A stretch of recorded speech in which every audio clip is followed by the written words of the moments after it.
నమో నారాయణాయ. జై శ్రీమన్నారాయణ. ప్రేక్షకులకి అందరికీ నమస్కారం అండి. ఇప్పుడు మనం కామాఖ్య మందిరం కోసం తెలుసుకున్నాం. కామాఖ్య మందిరం కోసం తెలుసుకునే కన్నా మునుపు మనం అమ్మవారి దయాకృప ఏ విధంగా ఉంటుంది, అమ్మవారు కోరిన కోరికల్ని ఏ విధంగా తీరుస్తారు అనేది ఒకసారి తెలుసుకుందాం. బెంగళూరులో హొస్కోట్లో నివసించేటటువంటి రమాదేవి గారు, వారికి ఒక 64 సంవత్సరాలు ఉంటాయండి. వారి జీవితంలో వివాహం అయిన తరువాత వారు ఎన్నో సంవత్సరాల నుంచి సంతానం కోసము ఎదురు చూస్తూ సంతానం కాకుండా చాలా ఇబ్బందులకి గురి అయ్యి, వారు ఎన్నో తిరగని హాస్పిటల్స్ ఏదీ లేదు, ఎక్కడెక్కడో తిరిగారు, ఎక్కడెక్కడో చూపించుకున్నారు. వారికి అందని ద్రాక్షగా సంతానం ఉన్నది. దేశంలో ఉన్నటువంటి ఎన్నో పుణ్యక్షేత్రాలను తిరిగిన తర్వాత అలసిపోయారు, ఎన్నో మొక్కులు చేశారు. వారు కామాఖ్య మందిరం కోసం చూసి, కామాన్య మందిరం కోసం వినిన తర్వాత అక్కడికి వచ్చి అమ్మవారికి పూజలు చేపించుకొని, వారికి ఉన్న దోష పరిహారం చేపించుకొని, అమ్మవారి పూజలు కాంచి అమ్మవారు ఉన్నారని నమ్మి అమ్మవారి దీక్ష చేసి వారు ఎప్పుడైతే ముందు నడిచారో వారికి వాళ్ళ 2 సంవత్సరాల పిల్లలు ఉన్నారు.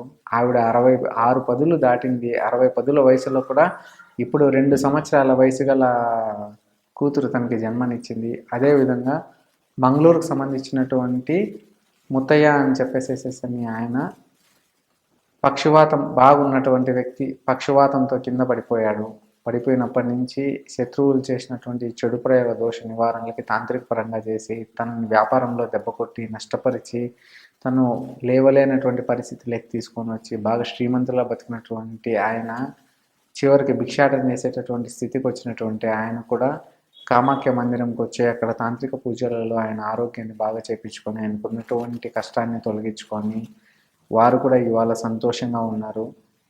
ఇంకొకరు సినీ రంగంలో ఒక ప్రముఖ చలనచిత్రాల్లో నటించినటువంటి ఇవాళ మంచి పేరున్నటువంటి ఒక వ్యక్తి సుమారు 13 సంవత్సరాల క్రితం కామాఖ్య మందిరం కోసం తెలుసుకొని వారు ఎన్నో సినిమాలు ఎన్నో అపజయాలు చూశారు. ఇవాళ వాళ్ళు మంచి స్థాయిలో ఎదుగుతూ ఉన్నారు, మంచి స్థాయిలోకి రానిచ్చారు. అక్కడికి వచ్చి వారు పూజలు చేయించుకున్న తర్వాత వారి యోగ్యదశ మారిపోయింది. అమ్మవారిని నమ్మినటువంటి వారు జీవితంలో గొప్ప స్థాయికి ఎదగలుగుతారు. జీవితంలో ఏది శాశ్వతమైనది లేదు, అంత అశాశ్వతమైనది. అమ్మ దయకి, అమ్మ కరుణకి, అమ్మవారి యొక్క దీక్షకి తిరుగు ఉండదు. అమ్మవారిని నమ్మినటువంటి వారికి సొమ్ము అనేది ఖచ్చితంగా దొరుకుతుంది. అమ్మవారిని ఎవరైతే నమ్మి కొలుస్తారో అక్కడ వెళ్ళి తాంత్రిక యాంత్రిక మాంత్రిక పూజలని కానీ యోని పూజలు కానీ ఎవరైతే జరిపించుకుంటారో అక్కడికి వెళ్ళి భూలోకంలో అతి పవిత్రమైనటువంటి శక్తిపీఠం అమ్మవారిని యొక్క స్పర్శ దర్శనం చేసినంత మాత్రాన వృద్ధిలోకి వస్తారు. ఇలాగ వేల కథలు ఉన్నాయండి.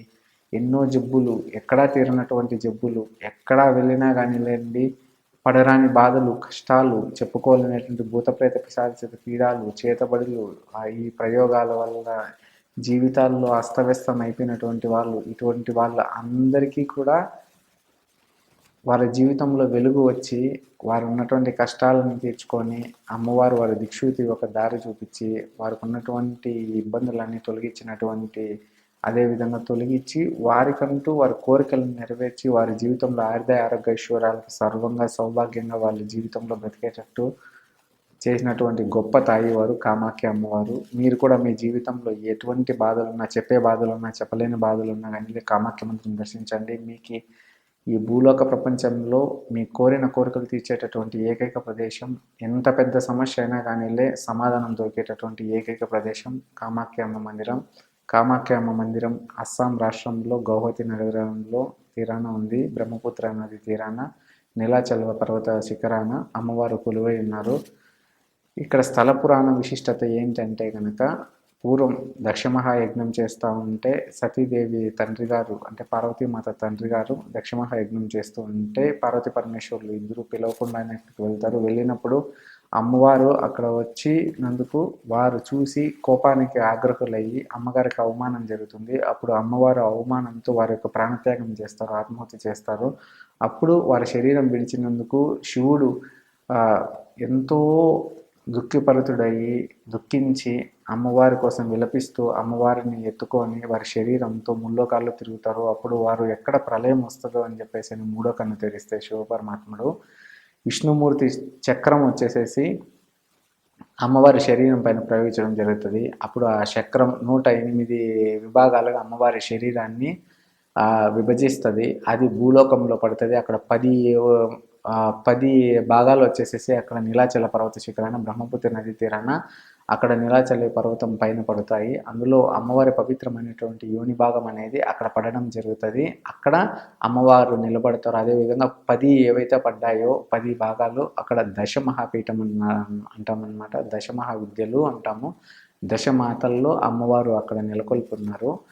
అదేవిధంగా భారతదేశంలో ఉన్నటువంటి ఈ 108 జాగాలలో ఎక్కడైతే పడిన ప్రదేశాలలో 108 శక్తిపీఠాలుగా అక్కడ వర్ధిల్లుతుంది. 108 శక్తిపీఠాలలో అతి పవిత్రమైనటువంటి శక్తిపీఠము అమ్మవారిది 54వ స్థానము. అదేవిధంగా అష్టాదశ శక్తిపీఠాలలో 13వ స్థానము. కామాఖ్య అమ్మవారు చాలా పవిత్రమైనటువంటి వారు, కోరిన కోరికలు తీర్చేటటువంటి వారు, భూలోకంలో అతి పవిత్రమైనటువంటి అతి శక్తివంతమైనటువంటి తిరుగులేనటువంటి ఏకైక అమ్మవారు. ఈ విధంగా అక్కడ కాళీగాను, తారాగాను, త్రిపుర భైరవిగాను, బగలాముఖిగాను, చినమస్తాగాను, కమలాత్మకగాను, షోడశి కామాఖ్య అమ్మవారుగాను, అమ్మవారు మనకి 10 రూపాలలో అక్కడ అందరిలో దశమహా విద్యలు అనేటటువంటివి అక్కడ ఎంతో పవిత్రమైనటువంటి మందిరాల్లో అమ్మవారు మనకి దర్శనం ఇస్తారు. అమ్మవారికి రూపం అనేది ఉండదు, యోని రూప దర్శనం అనేది మనకు అక్కడ కలుగుతుంది. ఇదే విధంగా సంవత్సరంలో వచ్చేసేసి ఒకసారి అంబుబాషి అనేది చేస్తారనమాట పండుగ. ఇది అమ్మవారికి అందరి స్త్రీల వల్లే వచ్చేసేసి ఋతుస్రావం జరుగుతుంది. అక్కడ ఋతుస్రావం జరిగినప్పుడు 5 రోజులు మందిరం అనేది మూసివేయడం జరుగుతుంది. అక్కడ మూసివేయినప్పుడు చుట్టుకారం ఉన్నటువంటి మందిరాలు ఏవైతే ఉన్నాయో ప్రతి ఒక్క మందిరం కూడా అక్కడ మూసివేస్తారు. అప్పుడు ఏం పూజలు అవేమీ జరగవు. ఆ సమయంలో అమ్మవారు అందరి స్త్రీల వల్ల ఋతుస్రావం జరుగుతుంది. అమ్మవారి యోని భాగం నుంచి రక్తపు నీరు అనేది రావడం జరుగుతుంది. అక్కడంతా ఎరుపు బట్టల్ని పెట్టి ఆ రక్తపు బట్టలు ఏవైతే ఉంటాయో అవి 4వ రోజు 5వ రోజు అక్కడ పెట్టి 5 రోజులు అయిన తర్వాత ఆ బట్టలకు ఉన్నటువంటిది గుడ్డల్ని వారు వస్త్రంగా ప్రసాదంగా అందరికీ ఇస్తారు. ఎంతో శక్తివంతంగా భావిస్తారు. అమ్మవారి యోని భాగం నుంచి వచ్చేటటువంటి నీరు ఏవైతే జలం ఉందో అక్కడ అంతా అక్కడ ఉన్నటువంటి సౌభాగ్య కుండలిలో చేరుతుంది. అమ్మవారు వచ్చేసి సాధారణంగా ప్రధాన మందిరంలో వచ్చి మనకు 3 అమ్మవార్లు ఉంటారు. మాతాంగి, కామాఖ్య, కమలాత్మిక ముగ్గురు ఉంటారు అమ్మవార్లు. వారు ఎంతో పవిత్రులు, కోరిన కోరికను తీర్చేటటువంటి మహాతల్లులు. ఈ భూలోకంలో ఎట్లాంటిదైనా కానీ, అది ఎటువంటి సమస్య అయినా కానీ అక్కడికి వెళ్తే సమాధానం దొరుకుతుంది. అక్కడ వామాచార పద్ధతిలో పూజలు చేస్తారు. ఇంకా 3 రకాల పూజలు అనేటివి జరగడం జరుగుతుంది. అక్కడ జరిగేటటువంటి పూజలలో ఎంతో పవిత్రమైనటువంటివి, ఎంతో భక్తివంతమైనది, ఎంతో శక్తివంతమైనది, ఈ భూలోకంలోనే ఎక్కడ జరిగినటువంటి గొప్ప విధంగా అక్కడ పూజలు అనేటివి చాలా భక్తి శ్రద్ధలతో చేయడం జరుగుతుంది. అక్కడ బలిపీఠాలలో అమ్మవారికి దున్నపోతును, అదేవిధంగా ఈ పొట్టేలని, పావురాలని వీటిని బలి ఇవ్వడం జరుగుతుంది. ఇవి తాంత్రిక పూజలలో అక్కడ బలిపీఠంలో జరుగుతుంది అనమాట. ఇది ఎవరికైతే ఈ చెడు ప్రయోగాలు చేసి ఉంటారో, ఈ చేతబడులు కానీ లేకపోతే కనుక అనేక దోషాలు ఎవరికైతే ఉంటాయో, ఇంకా ఎవరైతే భూత ప్రేత పిశాచాలలో ఉంటారో, ఇంకెవరైతే కోరిన కోరికలు తీర్చుకోవాలనుకుంటారో, శత్రువుల పైన విజయం దక్కించుకోవాలనుకుంటారో, ఇటువంటి వారు ఇంకా అనేక సమస్యలు చెప్పుకోలేనిటివి, అనారోగ్య సమస్యలు, ఇతిపీడతలో బాధపడేటటువంటి వాళ్ళు, స్త్రీలు సంతాన సమస్య కోసం ఉన్నవారు, స్త్రీలు యొక్క గర్భాశయ సమస్యలు, లేకపోతే ఇంకా అనేక ఋతుస్రావ సమస్యలు ఉన్నవారు ఈ విధంగా అక్కడ వెళ్ళి పూజలు చేసుకుంటారు, చేపించుకుంటారు. ఇది వామాచార పద్ధతిలో చేస్తారు, మిగతా పద్ధతిలో చేస్తారు. వామాచారం అంటే ఏమంటే కనుక మందు, మాంసం, మద్యం, మత్స్యం, ముద్ర, మిథునంతో 5 పంచకారాలతో చేస్తారనమాట. ఇది పూర్వం చేసేటటువంటి వాళ్ళు ఇప్పుడు కూడా అక్కడ పద్ధతిలో చేస్తూ ఉన్నారు. కాకపోతే ఈ పద్ధతి అనేది కేవలం అత్యధికమైనది, ఎంతో బలమైనటువంటిది, కోరిక నెరవేరాలన్నప్పుడు ఈ పద్ధతిలో చేస్తారనమాట. ఎంతో శక్తివంతమైనటువంటి పీఠం కాబట్టి, ఎంతో శక్తి ఉంటుంది కాబట్టి అమ్మవారి శక్తిని ఆవహించేటప్పుడు, ఆ కోరికను తీర్చేటప్పుడు, ఆ మంత్ర సాధన చేసేటప్పుడు అమ్మవారు బలి అడుగుతారనమాట. బలి అడిగినప్పుడు వారు బలినిచ్చి ఆ కోరికను నెరవేర్చుకుంటారు. అది అక్కడ సాంప్రదాయము. ఇదే విధంగా కాకుండా అమ్మవారిని సాత్వికంగా కూడా కొలచవచ్చు. ఇంకా 3 విధాలుగా కూడా అమ్మవారి పూజలు చేయొచ్చు, అమ్మవారి మంత్రోపదేశాలు చేయొచ్చు, అమ్మవారి ఉపాసన దీక్ష అనేది చేయొచ్చు అనమాట. ఈ విధంగా 4 విధాలుగా భగవంతుని సేవ అనేది మనం అక్కడ అమ్మవారి పూజ అనేది చేయించుకోవచ్చు. మీ జీవితకాలంలో మీకు ఏదైనా ఎటువంటి శత్రువులు ఎవరన్నా ఉన్నా, మీకు ఏదైనా చెప్పుకోలేనటువంటి సమస్యలు ఏదైనా ఉన్నా, చెప్పుకోలేని అనారోగ్య సమస్యలు ఉన్నా, మీరు జీవితంలో ఎన్నో కోల్పోయి ఉన్నా, మీకు నరదిష్టి నరఘోష ప్రభావితం ఉన్న మీ జీవితంలో మీరు చేసేటటువంటి మీరు వచ్చే అంటే మీరు రాణించేటటువంటి రంగంలో మీరు ఎదగాలి, మీ సక్సెస్ కావాలనుకునేటటువంటి వారు, కోరిన కోరికలు తీర్చేటటువంటి వారు, సంతాన సమస్యలో ఉన్నటువంటి వారు, ఇటువంటి వారు అందరికీ కూడా ఎంతో పవిత్రమైనటువంటి మందిరం ఈ అమ్మవారి మందిరం. ప్రతి ఒక్కరు కూడా కామాఖ్య అమ్మ మందిరం అనేది దర్శించాలి. మీరు పుట్టినందుకు ఈ జన్మని ధన్యం చేసుకోవాలి. సృష్టికి తల్లి అమ్మవారు విశ్వగర్భ, అంటే విశ్వాన్ని సైతం అమ్మవారు తన గర్భంలో దాచి ఉంటారు. ఈ మనందరికీ జననానికి మనం అందరం మన తల్లి యొక్క యోని స్వరూపంతో మనం జన్మని అమ్మ నవమాసాలు మోసి కనిపించిన తర్వాత యోని మార్గంలో మనం జననం తీసుకుంటాము. మన తల్లి మనకి ఎంత ముఖ్యమైనదో అంత పవిత్రమైనది అమ్మవారు. సృష్టికే తల్లి అమ్మ, ఆవిరిలోనే మనం అందరూ ఉన్నాము. జగమేలు తల్లి జగన్మాత అమ్మవారు మనకి. అమ్మవారిని ప్రతి ఒక్కరు కూడా పూజించాలి. ఈ జన్మ మన ప్రసాదించినందుకు మన జీవితకాలంలో మనం ఖచ్చితంగా వెళ్ళి అడుగు పెట్టవలసినటువంటి ప్రదేశం కామాఖ్య అమ్మవారు. భగవంతుడి చిత్రగుప్త మహర్షి వారు కూడా భగవంతుడి యొక్క బ్రహ్మలిఖిత రాతలలో తలరాతలో రాసి ఉంటారు. ఆ జీవుడు కామాఖ్య మందిర దర్శనం మునుపు, కామాఖ్య మందిరం దర్శనం తరువాత అని రాసిపెట్టి ఉంటారు.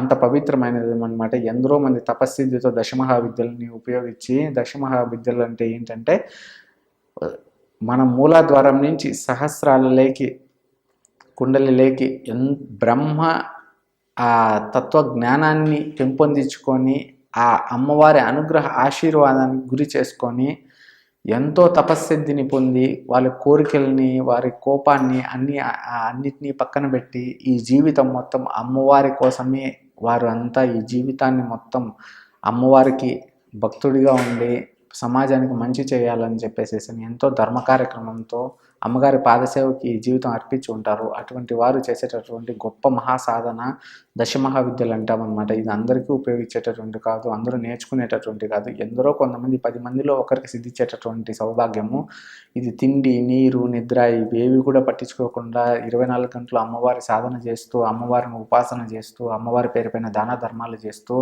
ఎంతో తపస్సిద్ధితో ఎంతో కోరికలతో భగవంతునికి సమాజానికి మంచి చేయాలనే తపనతో నేర్చుకునేటువంటి విద్యలు ఇవి. సమాజ శ్రేయస్సు కొరకు ఉపయోగిస్తూ ఉంటారు. ఈ యొక్క పూజలు అనేటివి అసాధారణమైనటువంటివి. ఎటువంటి వారైనా కానీ ఈ పూజలు జరిపించుకుంటే వారి జీవితంలో చీకట్లో ఉన్నవారు కూడా వెలుగులోకి వస్తారు. అంత పవిత్రమైనటువంటి పూజలు ఎవరు కూడా తప్పుగా భావించకూడదు. ఈ పూజలు అనేటివి చాలా గొప్పవి. ఈ పూజలు చేపించుకోవాలన్నా కానీ ఇతరులు శ్రేయస్ కొరకు చేపించాలి, కానీ ఒకరి పతనం కోసం అనేది ఈ విద్యలను ఉపయోగించుకోకూడదు. తాంత్రికం అనేది కేవలం ఒకరికి కష్టంలో ఉంటే తొలగించుకోవడానికే కానీ ఇతరులని కష్టం చేయడానికి కాదు. ఈ కాలంలో ఇవి కొంచెం మంచికి ఉపయోగిస్తున్నారు, చెడుకు ఉపయోగిస్తున్నారు. మీ జీవితంలో మీరు ఏదైనా చీకట్లో ఉంటే మీ జీవితంలో వెలుగును తెప్పించుకోవాలంటే చేపించుకోండి, తప్పితే ఒకరిని చెడగొట్టాలని ఈ పూజలు చేపించుకోకూడదు. ఇంకొకటి ఏంటంటే కనుక యోని పూజ చేస్తారన్న. ఎంతో పవిత్రమైనటువంటి యోని పూజ అంటే స్త్రీలకు ఋతుస్రావ సమస్యల్లో ఉన్నవాళ్ళు, అనేక పీడితాలతో ఉన్నవాళ్ళు, అనారోగ్య సమస్యల్లో ఉన్నవాళ్ళు, సంతానలేమి సమస్యల్లో ఉన్నవారు అక్కడ కానీ యోని పూజ చేసుకుంటే ఎంతో పవిత్రమైనది. ఎందుకంటే అమ్మవారికి రూపం ఉండదు, అమ్మవారి యోని రూపంలోనే మనకి దర్శనం ఇస్తారు. కాబట్టి అమ్మవారికి చేసేటటువంటి పూజని స్త్రీకి మీకు అమ్మవారిలాగా భావించి పూజ చేస్తారు. అంత పవిత్రమైనటువంటి పూజ అనమాట.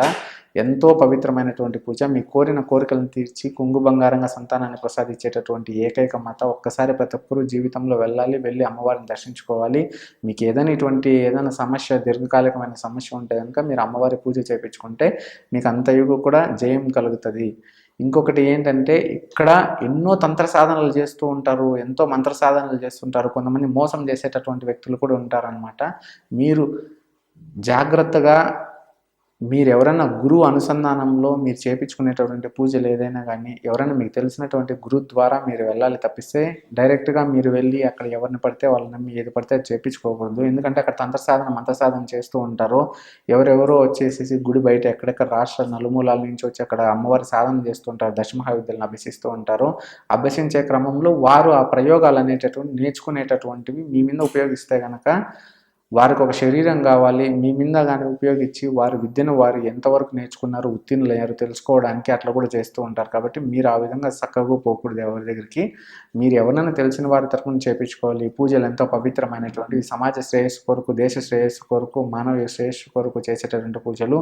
ఇవి చేయిష్ట పూజలు కాదు. ఇవి దుష్టానికి అనేటువంటి ఒకరి పతనానికి, ఒకరి కష్టానికి, ఒకరి జీవితాలను ధ్వంసం చేసేటందుకు, ఒకరి జీవితాలను ముక్కలు చేసేటందుకు, ఒకరు పొట్టగొట్టేటందుకు ఈ పూజలు ఉపయోగించకూడదు. అలా ఎవరైనా చేసినా పతనం అవుతారు. మంచికి ఉపయోగించేటటువంటి పూజలు అమ్మవారు ఎంతో పవిత్రులు, ధర్మాత్ములు. ఈ భూలోకంలో ఈ జన్మములో ఈ మానవ జన్మం ఎత్తినందుకు ఖచ్చితంగా వెళ్ళి దర్శించాల్సిన ఏకైక ప్రదేశం కామాఖ్య అమ్మ మందిరం. నీలాచల పర్వత శిఖరం ఉన్నటువంటి అమ్మవారిని మీరు దర్శిస్తే మీ జన్మం ధన్యం అవుతుంది. ఎందరో మంది ఎన్నో సమస్యల నుంచి అక్కడ గట్టెక్కారు.